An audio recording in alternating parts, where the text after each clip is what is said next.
Thank you for joining me in our continued study of Get Wisdom, Making Christian Heroes of Ordinary People by Ronald Kirk. Don't forget you could purchase your own copy of Get Wisdom on Ron's website, getwisdom.us, or on amazon.com.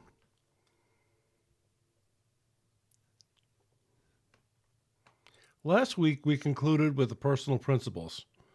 Today we want to compare that to the pagan view. Christians ought to understand that only a God-centered view of the universe can meaningfully reconcile the one and the many, individuality and diversity, wholeness and relationship. Without a personal creator and sustainer, only chaos, or better, nothingness can exist. Therefore, a brief contrast to the pagan view of reality may be instructive.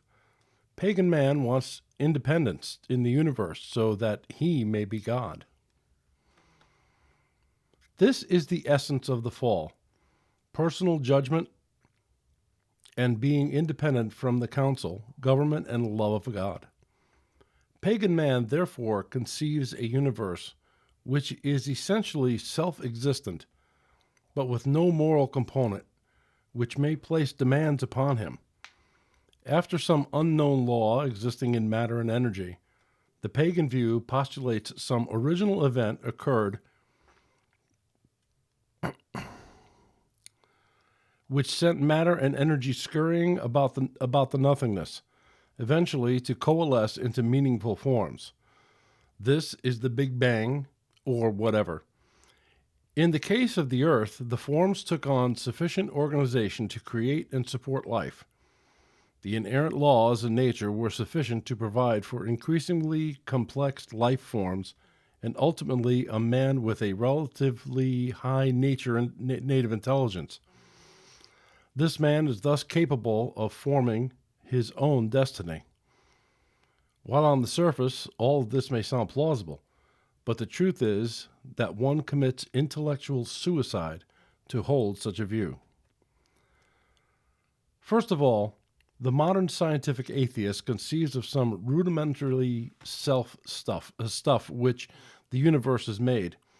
This rudimentary stuff of the universe is essentially in a state of randomness or chaos. Now, Webster says chaos is a state in which the parts are undistinguished. Undistinguished is that which is not distinguished, not so marked as to be distinctly known from each other, or not separated or known by a mark or of difference or by different qualities. There exists no there exists no elemental pieces conceivable as complete in themselves. Indeed, the concept of chaos allows for no meaningful whole, even as an elemental constituent part. No such thing as a part can exist, for a part of something must possess meaning in and of itself, must be whole in some kind in order to contribute to some greater whole. Neither can any inherent or meaningful relationship exist, as there are no meaningful wholes to relate. A whole of any kind defies the concept of meaningless chaos. True chaos is actually inconceivable because nothing can truly be said to exist in it. If there were some inherent relationship, it would require admitting of some design or cause. An ultimate design or cause is not acceptable to the atheist, since it suggests God, and the atheist wishes to be the maker of his own destiny, to be his own God. Nonetheless, the atheist posits that the stuff of the universe somehow formed itself into meaningful order. It is here. Yet how can this be if essentially there's no relationship between non-existent parts? Clearly, to have meaningful wholes between parts, there must exist some relationship between those parts. One cannot have both ultimate chaos and meaningful relationships between parts. Regarding the origin of the universe, if there were original matter and energy, the stuff of the universe, it must be pre-existed. It must have pre-existed. Not only that, it must have had the power of organization within itself. Together, these two thoughts demand that matter and energy are self-existing and have innate intelligence in order to yield meaningful forms. To accept this premise is not atheism, but pantheism, the belief that everything is God. And don't we see that so much in today's world? When I watch Living Waters, and he's witnessing to people, and he say, "Well, you're an atheist, and so you believe everything came from nothing." And they kind of stare at you in a moment because they just don't grasp that concept.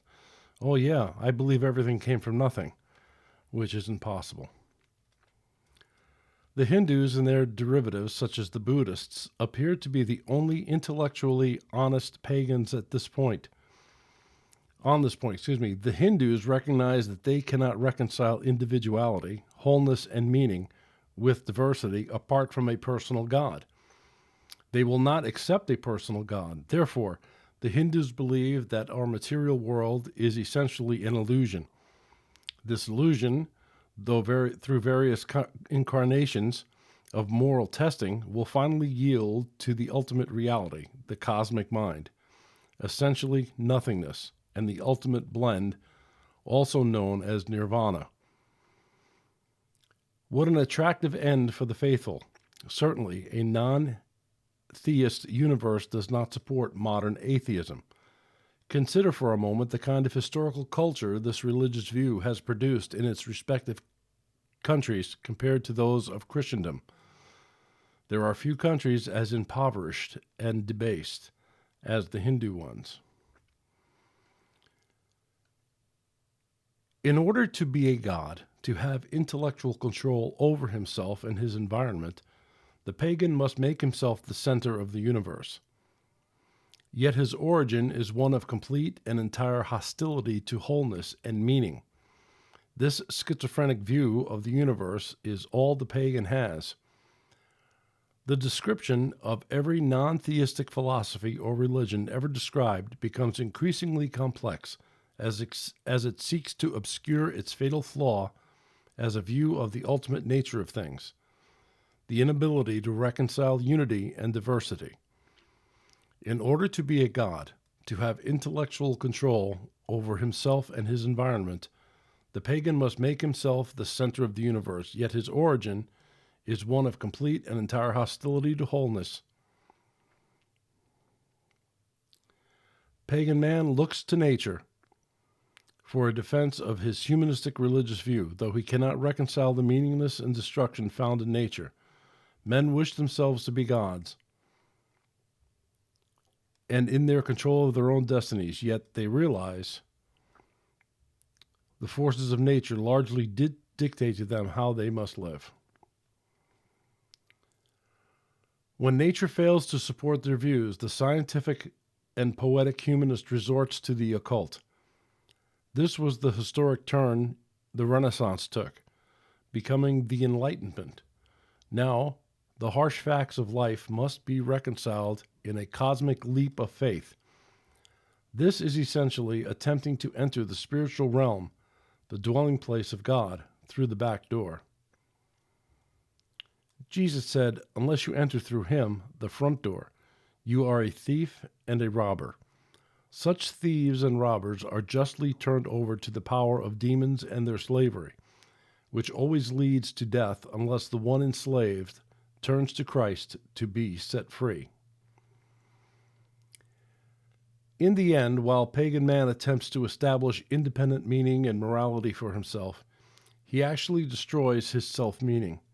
A chaotic universe cannot impart meaning. He destroys his own individuality and thus grants license to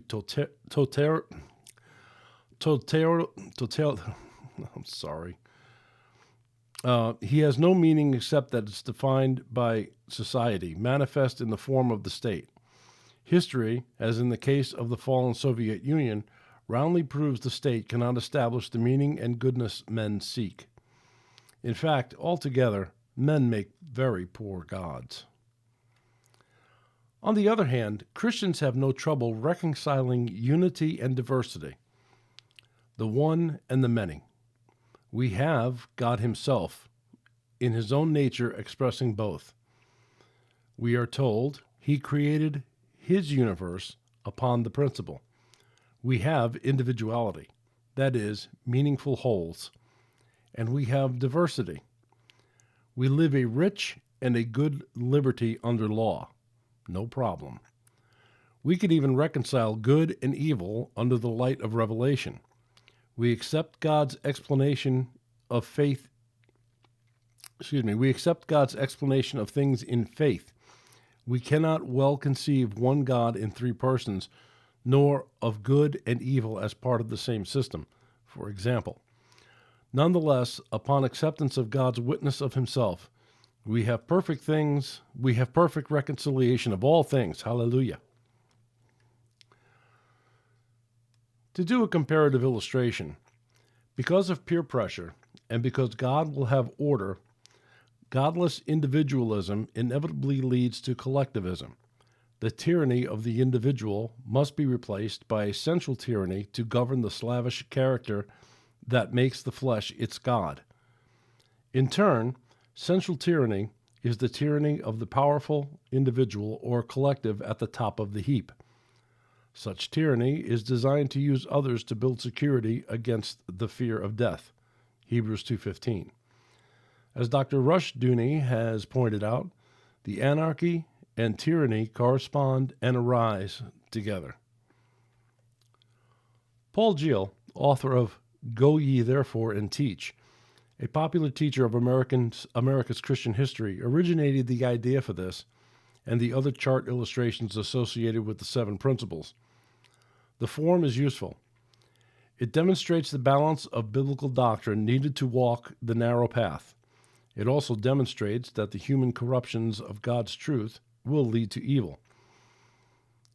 Lastly, it helps to illustrate that one kind of corruption often leads to another, even worse one.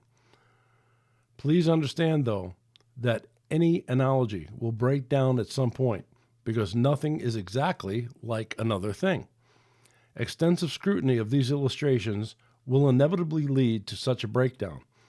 Nonetheless, if they are taken for what they are, the illustrations of the principles which follow should be helpful in comparing the balanced Christian view with its corresponding pagan corruptions. Using the 7 principles to make practical application is the key to mastering the approach. Because this part is the most laborious, many people never put it into practice. What they have learned, or worse, drop the Get Wisdom program altogether because it doesn't work. Remember, a truly biblical view of reality will hold no gap between theory and reality. This is our claim for this biblical method of scholarship. Biblical principle, rightly applied, will yield good results. Briefly suggested applications will follow the development of each of the 7 principles to help the reader to begin to exercise his faculties for mastering the method. Remember, as they say, no gain without some pain. Individuality and the 2 commandments. The Christian principle of covenant individuality expands its impact in many directions. Some of the more important ones result in the other 6 principles. Again, the 7 principles represent particular expressions of the 2 commandments of Christ. If the 7 principles are derivative of the 2 commandments of Christ, this ought to be readily observable. For one to love one another, a relationship must exist. Note that only separate individuals can form relationships. In other words, for relationships to exist, separate things must exist. Moreover, a relationship demands something in common, a connection. If all things are essentially unrelated, there is no meaning, and certainly no love. If all were a blob of oneness, then relationship, and therefore love, have no meaning. This is a sad truth for the Hindu and the other Eastern religionists. Therefore, it ought to be clear that the 2 commandments depend on the essential truth of God's principle of individuality. Observe that individuality suggests importance, purpose, and responsibility. We must value human life even more when we see it in its true relationship to God. Moreover, all applications of the individual life ought to be made upon the ground of love. Therefore, consider with respect to civil government that man is inherently valuable, with an eternal purpose. Therefore, he must not allow himself to be made a mere vassal of the state, nor become a slave to the mere whims of the masses. Rather, civil government ought to protect individuality and its necessary adjuncts, life, liberty, and prosperity. Moreover, nations are institutions formed by God, and attempts at erasing national distinctions in favor of a one-world man are anti-Christian. God created national individuality. Interestingly, in America, upon biblical principles, God made one people of every nation, but not as a melting pot as the humanists insist. Rather, the many are properly one in a moral and neighborly sense, while maintaining the dignity of racial, cultural, and personal individuality. This is good. A unity with diversity, which glorifies its God. The essential principle of government for the individual and nation is maximum liberty in community and under the protection of law. In education, the teacher, one voice, teaches the family or class. The teacher, one leader, has authority, yet that authority merely serves the several individuals under it. Each student possesses unique gifts and qualities which make him special. Therefore, education must address itself to the individual. Individual students maintain the property of their own notebooks and are responsible for knowing each individual subject and for expressing their mastery in their own words and in tangible and useful ways.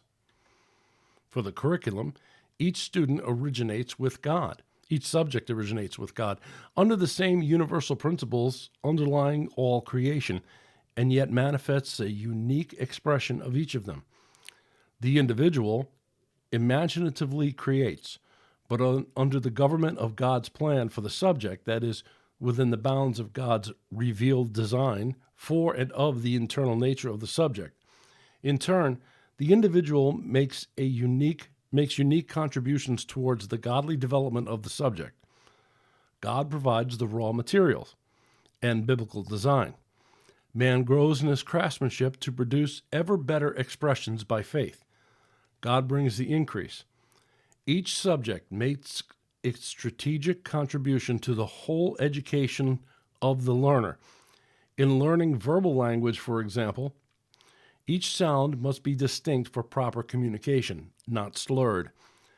Grammar derives from the first whole unit of language, the sentence.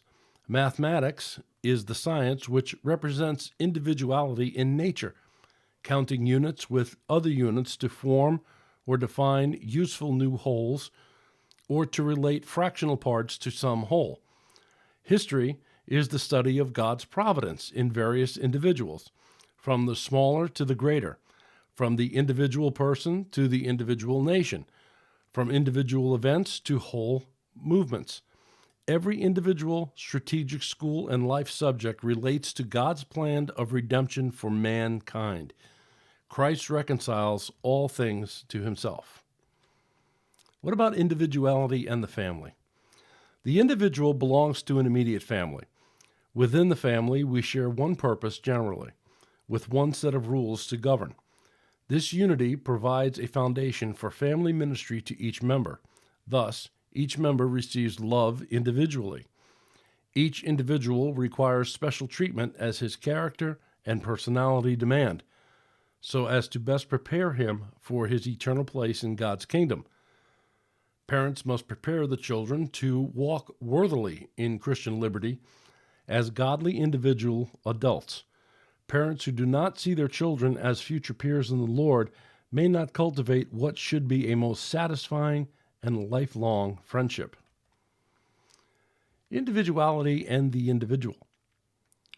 The Christian principle of covenant individuality provides an organizational principle which permits an individual to study and then master a subject.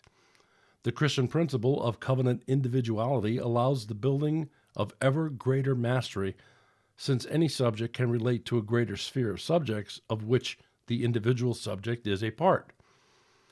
In the same manner, the parts of a subject may be organized with respect to the whole. In other words, the Christian principle of covenant individuality provides the means to understand any subject in its greater context. This organizing power of principle of individuality leads to mastery of a subject, and mastery leads to the power of doing something good for God's glory with it. On one hand, the Christian principle of covenant individuality provides for individual persons to master parts of life and contribute to them. On the other hand, no one receives universal gift or mastery. God will not share his infinite and absolute Godhood with anyone. Rather, the infinite God expresses himself through the finite in individual, that is, diverse but limited ways. Thus, we accept and acknowledge the unique and individual callings in others, making provision for our differences in how we treat one another. As individuals make individual contributions, God is glorified and men benefit. Individuality and subjects. With respect to subjects, consider how the artist or the photographer composes a graphic object by limiting it, as well as by careful arrangement of the parts to each other and to the whole. Consider how a verbal composition is essentially an expansion of one idea. One thought leads to another, from sentence to paragraph, to chapter, and so on until an essay, a story, a treatise, or a novel is written, all on the basis of essentially a single idea. Consider how charts show relationships between separate but inherently related elements, for example, economic growth over time, or parts of a budget in a pie chart. The conclusion on individuality. The Christian principle of covenant individuality yields incredible utility for drawing conclusions about the nature of this life and its resources for good stewardship. As these few examples might suggest, this principle alone is worthy of consideration and mastery, though at first its significance may not fully appear. Typically, the more fundamental a thing is, the more difficult it is to define and master. Try explaining the verb to be a kindergartner. In the end, rightly seen, the Christian principle of covenant individuality is the single most important tool of knowledge and accomplishment in life because it represents the most fundamental principle of God's organizational plan of creation. And that concludes Chapter 3. Next week, we'll be starting Chapter 4, the Christian principle of self-government. Thank you for joining me here today. Don't forget to hit the thumbs up button and subscribe to this podcast. Pray for this ministry as we attempt to bring God's truth to a lost and dying world. We love you, and we'll see you next time on The Truth Must Be Told. God bless.